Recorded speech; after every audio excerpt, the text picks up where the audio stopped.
As I keep playing Honkai Star Rail every day and make content, I keep thinking which character is very important and have big influence in this game. Which character that by themselves can affect the battle so much. Which character you don't want to replace even if you have many alternatives. After thinking hard about it, I have narrowed down to 5 characters that truly deserve to be called OP, maybe even broken in this game. What's up guys, KKaceh here. Before we moving on with the main topic, if what you're going to hear is somewhat thought-provoking to you, do leave a like and subscribe to my channel. It will help me a ton to keep making videos and also asking questions that you guys can vote every day in the community tab. I know you guys love that. Anyway, I kept the intro short, let's get into the list.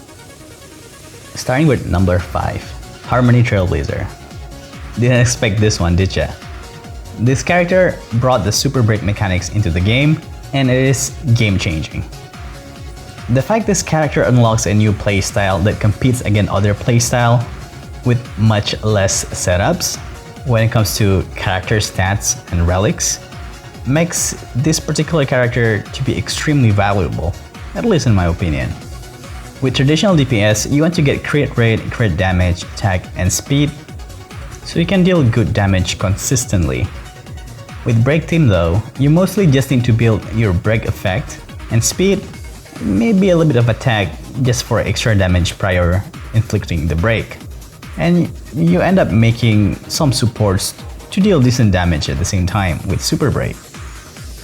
When I think about it, this kinda reminds me of Hyper Bloom of Genshin, at which you just need to build your character around Elemental Mastery and bringing a Hydro, Electro, and Dendro unit, and then bam, you deal a lot of damage. Essentially, very easy setups for a lot of damage. This kind of playstyle might piss off some hardcore player, like for example, I know MTash really dislike Hyper Bloom, but I personally really like it because I think it's really good to cater to people who dislike artifact farming that needs to get good crit pieces. While for break effect, your main concern will be just having a good rope relic. Because I personally really dislike the crit system as your main source of damage. Costs a lot of resources. It is still RNG even though your crit value is quite high. That's one of my biggest gripe when I play Hoyoverse games. You're relying on crit so much. As a turn-based lover since PlayStation 1 era, I would rather deal a consistent damage that I can control rather than leaving them up to RNG. Anyway, sorry for yapping about crits. But yeah, many casual players just want to deal a good damage without investing too much time on that frustrating relic farming. So personally, I really like what they did here with Harmony Trailblazer. I'm only putting them in number 5 because at the moment, they are still very new and they are the only character that enables the Super Break system. The moment a new character that allows others to also perform Super Break, their position as OP or broken might be gone. Number 4, Fushuan. What can I say about this character? The moment you have her in your team, most likely you can't die. She boosts your team HP, provide damage reduction, absorb damage from your team, and also protects your team from crowd control while she is being skill point positive. She's just a very chill character that you don't need to pay attention too much at, as you just need to use her skill every few turns.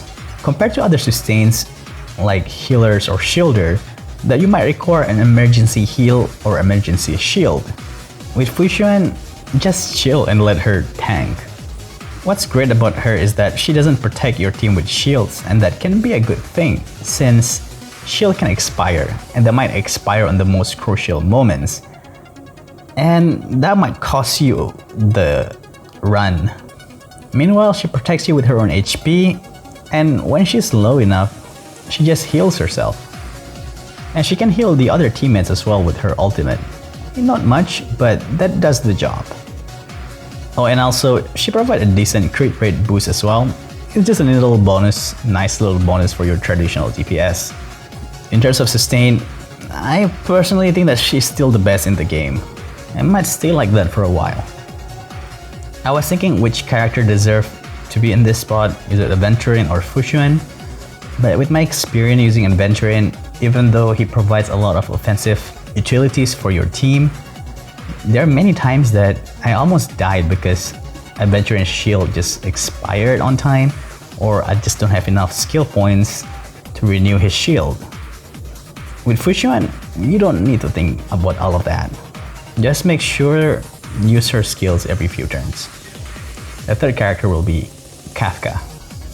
Well, right now you might be surprised why Kafka is in this list. This might be a weird take for picking up Kafka as a broken/OP character, but now if you think about it, every time a new dot character comes out, you will end up thinking, I need to put them with Kafka. Currently, she is the only character that triggers all dots during your turn. Because of that, Dot becomes a much faster DPS team compared to the inception of Star Rail, where you will always have to wait for the opponent's turn to deal damage. Gunaifen and Sampo can trigger the dots on their turn, but only fire and wind respectively. So unless it's a mono wind or mono fire, it's not as good. Essentially, because her ability to trigger dots, no matter what kind of dots units are gonna come up in the future, Kafka will always be there, which is why she's considered to be broken if you go with dot team. Even better, if there's a character that can trigger all dots during our turn as well in the future, that character and Kafka might go together and destroy all kinds of enemies. I personally hope that there's going to be an abundance character that heals your character every time the enemy takes dots damage. It's not impossible. We are getting a Nihility healer as Jiaochu, so I can see that it's possible to have that abundance units that heals from dots. Just hoping here.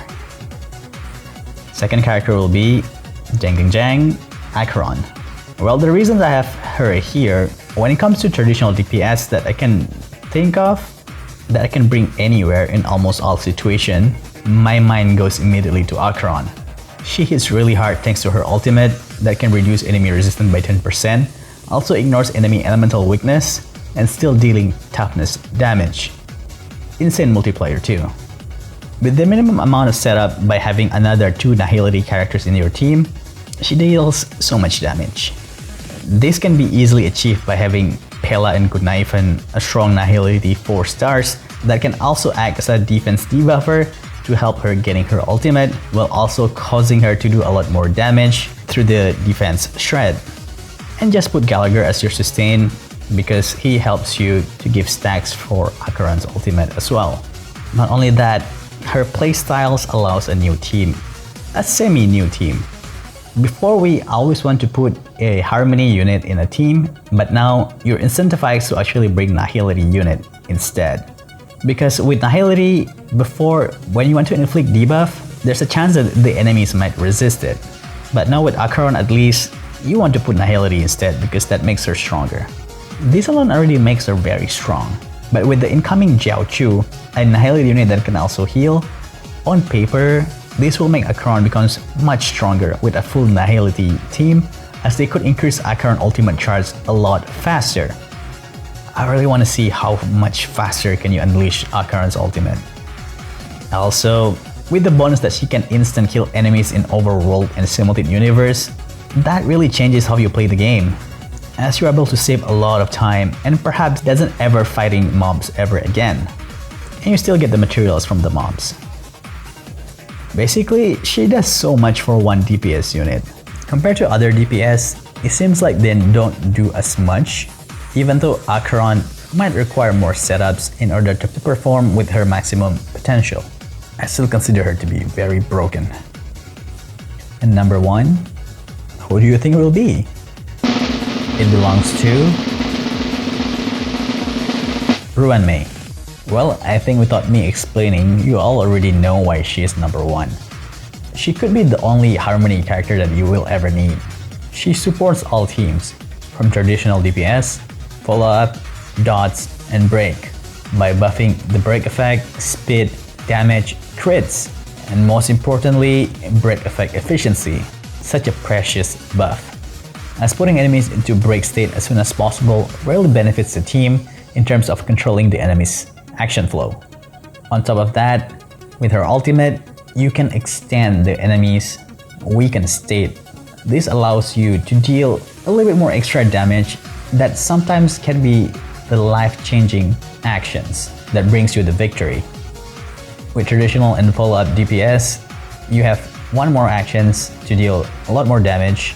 With dots, the enemies will have one extra turn just to receive dots but doesn't do anything. And for break teams, you have one more instant to deal the super break damage. Boothill and Firefly will love getting that one extra action.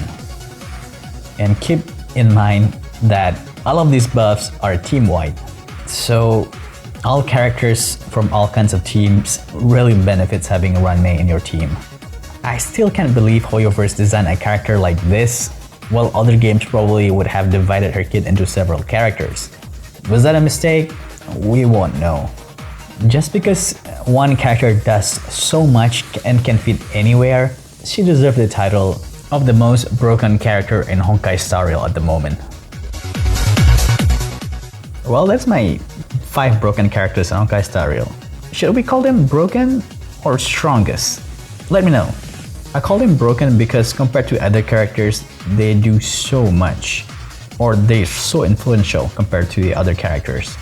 Anyway, how many people agree with this list? If there are other characters that deserve to be in this spot, tell me who and explain why they deserve to be there. I'm really curious on what your takes are on this particular topic. So, do leave a comment and let's have a discussion. Anyway, thanks for watching. If you like what you hear, do leave a like, as that will put my channel algorithm in a bit better spot, and also subscribe for more Honkai Star Rail related videos. Until the next video, stay sharp gamers. Oh, and don't forget to like and subscribe!